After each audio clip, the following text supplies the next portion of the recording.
له شاعرانو سره کښېنه له شاعرانو سره کښېنه اب پوهانو سره کښېنه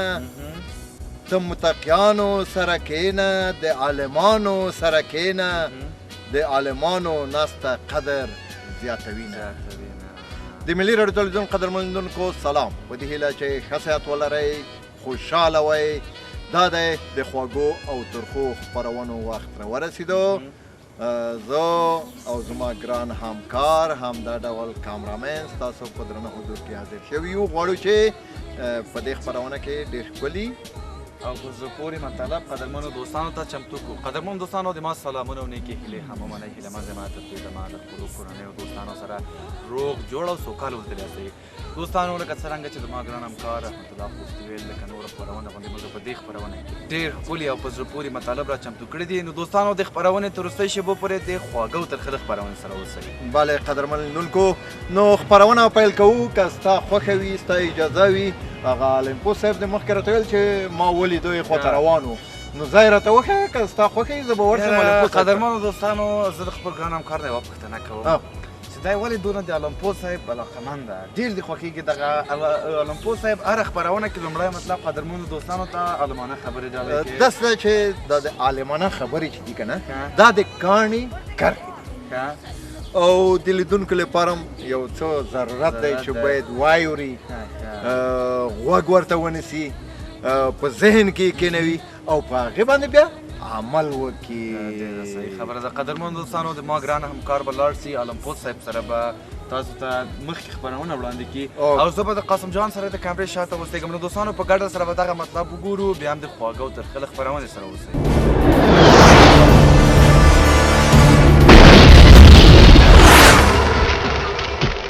د ملي راډیو تلویزیون قدرمنونکو دا دی المپو صاحب هم پیدا که د باغ په څنډه کې ګرځېدو او ما هم ترې غوښتنه وکړه مالی المپو صاحب راځه دلته به کینو او څه دی چې تیار کړي وي قدرمنو لیدونکو ته یې واوروئ نو دا دی المپو صاحب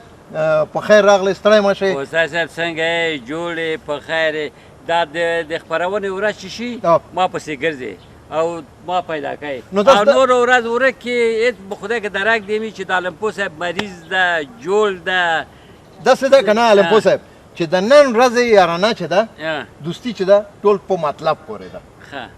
بې مطلبه هېڅ کار نه کېږي څوک د چا پوښتنه هم کوي په مطلبه یې کوي او زه هم راغلی یم د خوږو ترخو خپرونه که څه لرې راغلی یم او که نه یې لرې درنه لاړم څه نو د خدای په امان یو څه به درته او مهرباني واښه ورته ښه دا ده چې د بني ادم په کړو وړو مین شي نه د هغه په ظاهري خبرو او لباس پوه شي څومره ښه څومره ښه ګوره المپو صاحب ډېر خلک لباس یې وګورئ صاحب بډي یې وګورئ صاحب سټایل یې وګورئ صاحب د سر ویښتان یې وګورئ صاحب او اوس خو د نوي ځوانان نه دي دغه هغه یې هم اچولي څه ورته وایي غوږوالۍ یې هم اچولي صاحب او نږدې ده چې د پزې ته دغه شیان هم واچوي که نه نو داسې وایي جنکیانو خاصیتونه اوس داسې وایي د بني ادم په کړو وړو د هغې په رویه اخلاق تربیه انسانیت کردار خبرې علم پوهه وګوره نه دا چې ښه یې اغوستې دي لوکس یې اغوستې دي یا په فیشني او 2000 څوم موټر کې ګرځي نو چې ایمان یې نه وي وجدان یې نه وي ښه کردار یې نه وي ښه عمل یې نه وي ښه علمیت ونه لري ښه پوهه ونه لري نو په لباس به څه وشي کړه یې وګوره کړه وړه یې وګوره نه ظاهري بڼه او خبرې یاره ډېرې ښې خبرې دې وکړې مهرباني بل د څه لیکلي تبصره دې پرې وکړه واښه بل دی خبرې کول یو ډول اړتیا ده غوږ نیول هنر دی دا خو ډېره عالي خبره ده د څه چې روزمره یو څه شی ضرورت کېږي امیر ته ورځې ضرورت دی که نه یو څه ترې غواړې په خوله به څه ترې غواړې که نه یا د اولاد ته نصیحت کوي یا د ورور سره مخامخ کېږي یا د مېرمنې سره څه ډول برخورد وکړي دغه ده که نه خو کله چې په محفل کې ناست وې مشرانو په محفل کې ناست وې کومه جرګه کې ناست وې د پوهانو په محفل کې ناست وې نو هغلته غوږ ونیسه چې د عالمان پوهان ادیبان څه وایي دغه چې کله غوږ ونیسې نو دا ستا هنر دی نه دا چې ته د هغې په خبرو کې مداخله وکړې هره خبره چې له خولې او هر غشی چې له لیندې څخه واولېږي بېرته نه راسترېږي دا خو رښتیا ده خبره دې وکړه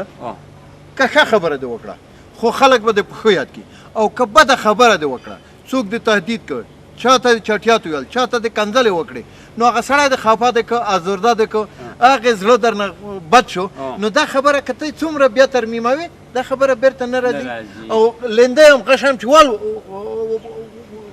ونیسې واره کې نو هغه شم لاړ صاحبه ته نه شې راګرځلی چې یو وارې وار وکړې او بیا ورته وایي چې بیرته راوګرځه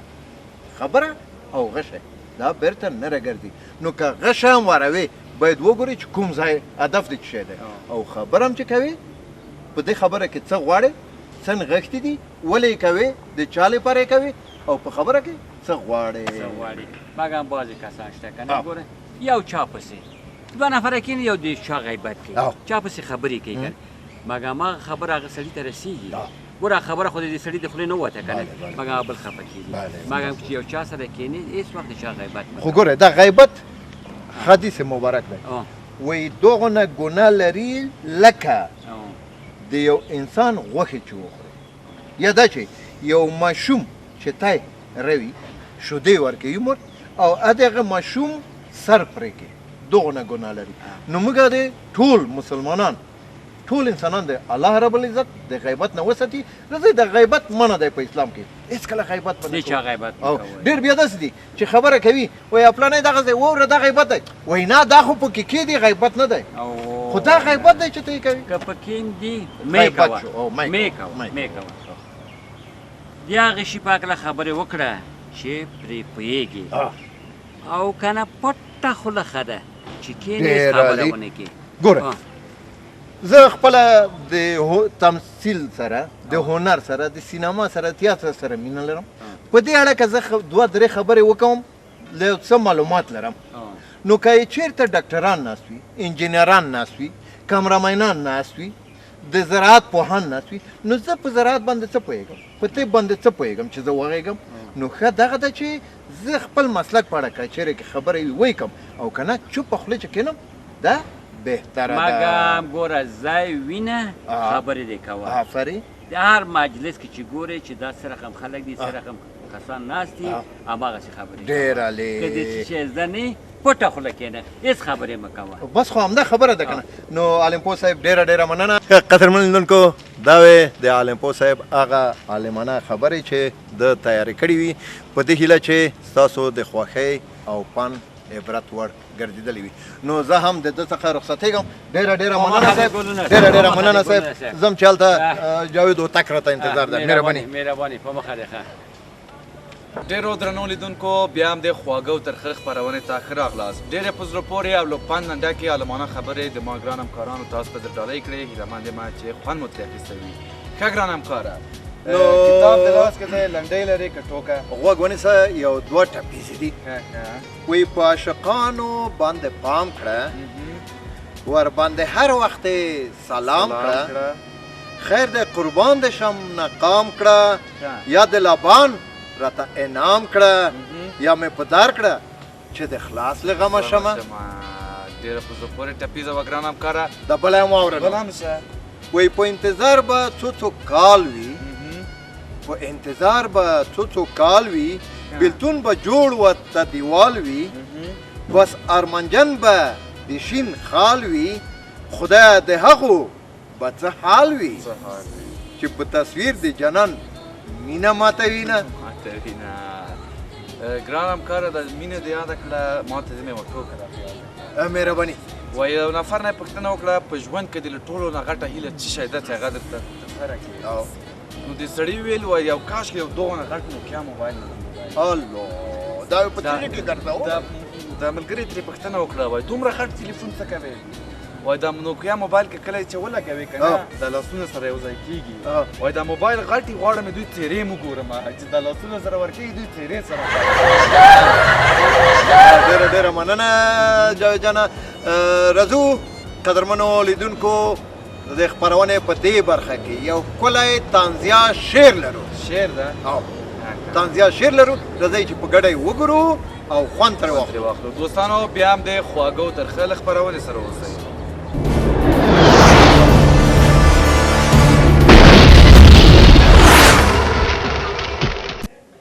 دوستانو څنګه خوښه مو ده چې نن دلته راټول شوي یو او ما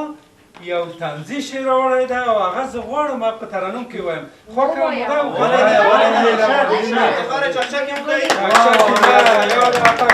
ده مهرباني وایم شروع کړه خیره یاسمین جان اجازه خو دیده کرایي کور په زړه زخمي کړم نه رغېږم زه هر وختي ژړېږم د میاشتې په آخر کې زه هر وختي ژړېږم د میاشتې په آخر کې ټوله میاشت زه خواري کوم یو څو پیسې چې ټولوم ارشاد خو راته وایي ټوله میاشت زه خواري کوم یو څو پیسې چې ټولوم د کور څښتنه بیا په منډه زه پټېږم زه هر وختي ژړېږم د میاشتې په آخر کې زه هر وختي ژړېږم د میاشتې په آخر کې خدایه چې یو کور مې لرلی کوڅه کې نیغ به تېرېدلی خدایه چې یو کور مې لرلی کوڅه کې نیغ به تېرېدلی دغه ارمان کې په ولاخر مړ کېږم د میاشتې په آخر کې زه هر وختي ژړېږم د میاشتې په آخر کې هر نوی کور چې کرایي کړو اولې ښه مونږ رنګوالي کړو هر نوی کور چې کرایي کړو اولې ښه مونږ رنګوالي کړو خو ورنه بېرته کالي ټوکړم کډه کېږم زه هر وختي ژړېږم د میاشتې په آخر کې زه هر وختي ژړېږم د میاشتې په آخر کې د شخصي کور ارمان لرمه زه په شعرو کې یادومه د شخصي کور ارمان لرمه زه په شعرو یادومه لږ ځای نورې پیسې نه لرم ځورېږم زه هر وختي ژړېږم د میاشتې په آخر کې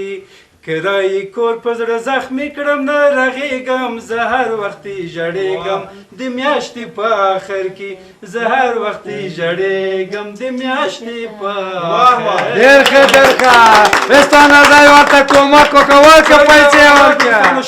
پیسې ډېره ښه نامه خدا واسه ودان خیر اوسئ مننه چې زه مو ډېر تشویق کړم خیر اوسئ ښه قدرمنونکو طنزیه شعر خو تاسو ولیدو په دې هیله چې خوند مو ترې اخیستی نو څنګه کومه ټوکه کوم شعر کومه لنډۍ شته لرې یوه ټوکه به بل هم درته وایم مهرباني او دا د ما د ګران همکار قدرمن دوستانو ټوکې هم زیاتې خوښېږي زه فکر کوم که نه وایي کوم نفر له ده ځای لاړه خارج ته له ده ځای نو ډېر اطرافي سړی و لاړه خارج ته دا خارج ته لاړ په دا ونه کې کومه ښځه ناسته ده د میوه یې خوړله همالته یې لوبې کولې میوه په ونه کې نو دا ده ونې ته وکتل ځان سره یې سر وښوره وایي خدایه کاشکې د موږ په وطن کې ونو دغسې ښایسته ښایسته میوې نیولې وایي یو مامور بل مامور ته وویل ته پوهېږې چې رئیس صاحب ولې تا بلې شعبې ته تبدیلوي نه وایي دې لپاره چې کله کله زه په دفتر کې بیده کېږم خوب کم وایي نه د دې لپاره دې نه تبدیلوي چې ته خوب کې وایي دا چې ته کله بیده کېږې خورخور کوي په خوب کې خور کوي لکه دغه کوي وایي که رئیس صاحب هم چې بیده وي نو هغه ستا د خورخور سره بیدار وي د خوب یې راویښوي قدرمن دوستانو له ډېرو خبرو به تېر شو لاړ به شو د خپرونې بل مطلب به په ګډه سره وګورو خوند به ترې واخلو بیا هم د خواږه اوترخه له خپرونې سره اوسئ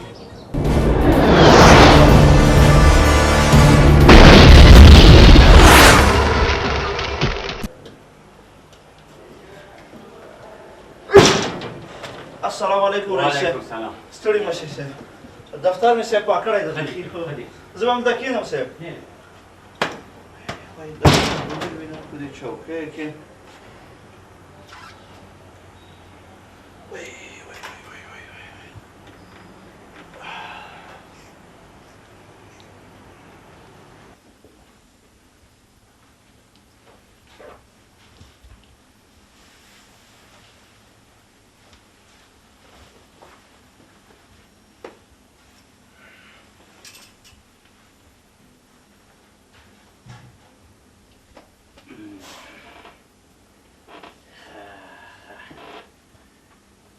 دا کتابونه د شیانو وګورم کې دي چې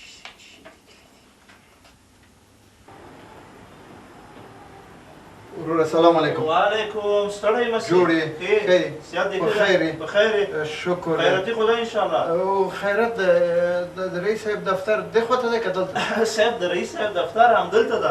څه دې ورته ویل ولا ورور لږ کار مې ورسره وکړ ورته ووایه چې څوک درته راغلی دي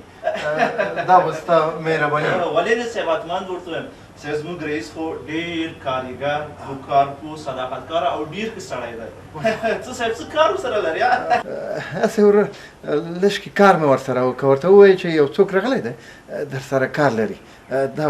زما سره ښېګڼه وکړه ښه نو تاسو همدلته ودرېږئ او زه به داخل ته لاړ شم سمه که رئیس صاحب اجازه راکړئ به تاسو ورسئ ورځئ رئیس صاحب یو نفر راغلی ده غواړي تاسو سره وګوري صاحب اجازه ورکړه راویلې اجازه ورکړم او په سترګو صاحب صاحب ما خو مخکې درته وویل چې زموږ رئیس ډېر ښه سړی او ډېر مهربانه سړی دی ویلې اجازه ورکړه چې داخل ته راشي راځه صاحب ډېره مهرباني خوشحاله دی رئیس صاحب اجازه ده السلام علیکم صاحب وعلیکم سلام السلام علیکم صاحب سلام ستړي ماشه صاحب خیر صاحب جوړ خیر صاحب خیر صاحب شکر تشکر مننه صاحب خیر کینه دارم کنه څه ته ضرورت نشته صاحب هسې دغه یو عریضه لرم صاحب دغه تاسو وګورئ صاحب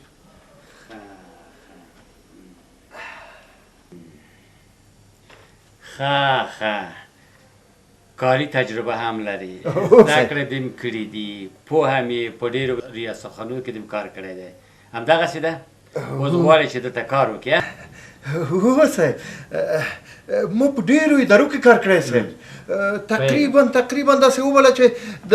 15 کاله مې په ادارو کې کار کړی دی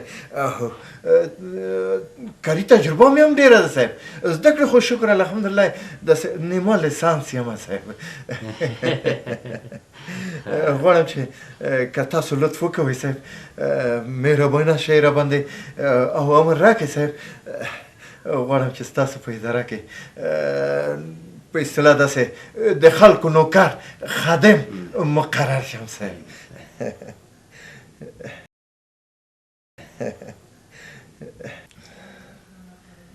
افسوس چې سپین ږیری نه وای او عمر دې زیات نه وای په یو ښه بس کې مې مقررولې خو رئیس صاحب د ما عمر خو دغونه زیات نه دی ډېر عمر مې داسې د 15 نه پورته نه دی اوښتی خو د ژوند نه خوالو دغسې کړی یم د غریبي د مجبوریتونه دي د کور کرایه د خلخانه د فامیل دی صاحب او بیا چې وظیفه هم نه وي کاروبار هم نه وي په سړي باندې ډېر بوج راځي که نه همدغونه خوالو دغسې کړی یم صاحب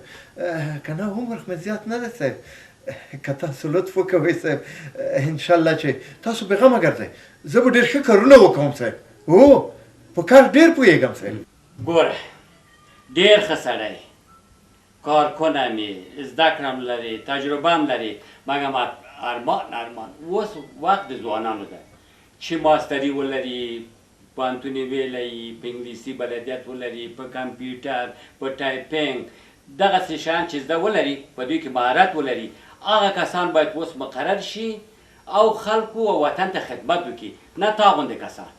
نو رئیس صاحب هغه چا چې داسې عمر یې لږ زیات دی هغه چې کار ونه کړي نو ودې مري څه وکړي هغوی ګوره اوس باید ځوانان مقرر شي د وطن او د خلکو ته خدمت وکړي خیر دی رئیس صاحب د ما دغه عمر چې ګورئ صاحب تقاعد مې نه دی اخیستی صاحب کوم ځای کې مې چې کار کوو هلته یو بل څوک مقرر شو زما تقاعد ته 15 کاله پاتې دي صاحب بل دا چې هغه کوم کارونه چې تاسو ته په کمپیوټر باندې کوي هغسې په لاس باندې کولی شم صاحب ډېر زر یې کوم ما باور وکړئ صاحب که نه امتیاز رانه واخلئ صاحب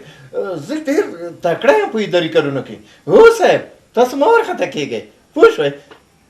تا خو خپل عمر خوړلی دی اوس وخت د ځوانانو ده ګوره تقاوتي به دې ما اخیستې اوس غواړې چې بیا مقرر شي دلته دا ستا وخت نه ده ته باید لاړ شي د کور په کونج کې کښېنې او نور کارونه سرته ویسي په خبره باندې پوهېږې که نه پوهېږې درته مې وویلې چې اوس وخت د ځوانانو ده چې باید لیسانس وي ماستر وي کمپیوټر زده وي نه تا غوندې کسانو سمه ده صاحب خدای دې خیر کړي صاحب رئیس صاحب که تاسو ما د غېږ نیولو لپاره دلته نیسئ خو غوږ نیونکی نه یم که تاسو ما د پلونۍ لپاره نیسئ یا د بوکس لپاره مو نیسئ هغه کارونه زه نه شم کولی که ما د کار لپاره نیسئ د کار له عهدې نه وتلی شم صاحب ما درته وایي زه تجربه لرم کاري تجربه لرم تقریبا کولی شم چې د څه اداري کارونه چې وي صاحب زه یې ترسره کړم د کمپیوټر چارې زه په لاس باندې ترسره کوم که نه امتحان ورکوم صاحب نور نو تاسو بس ډېرې خبرې مه کوه اوس باید ځوانان په کارونو وګمارل شي نه تا غوندې سپین ږیري په خبره باندې پوه شوې او که نه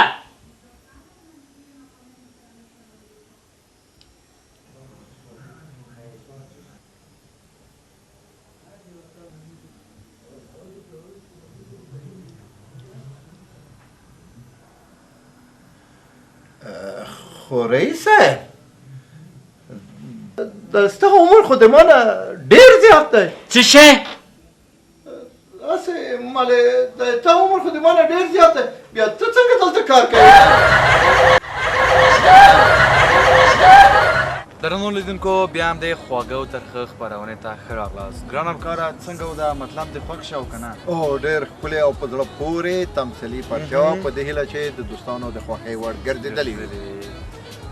ګران همکاره لکه څرنګه چې ساعت ته ګورو خپرونه مخ په ختمېدو ده او بله خپرونه چمتو ده چې هغه قدرمنو دوستانو ته ورډالۍ کړو نو فکر کوم که چېرته وخت و د یو ښکلې سندرې په لیدو سره به خپرونه ختمه کړو بلې قدرمنو لیدونکو د همدې سندرې په لیدو او اورېدو سره زموږ نننۍ خپرونه په همدې ځای پای ته رسېږي تاسو ټول قدرمن لیدونکي په لوی او بښونکي خدای سپارو قدرمن دوستانو تاسو ټول نه مننه چې تر دې دمه د خواږه او ترخه له خپرونې سره وئ تر بیا مو الله مل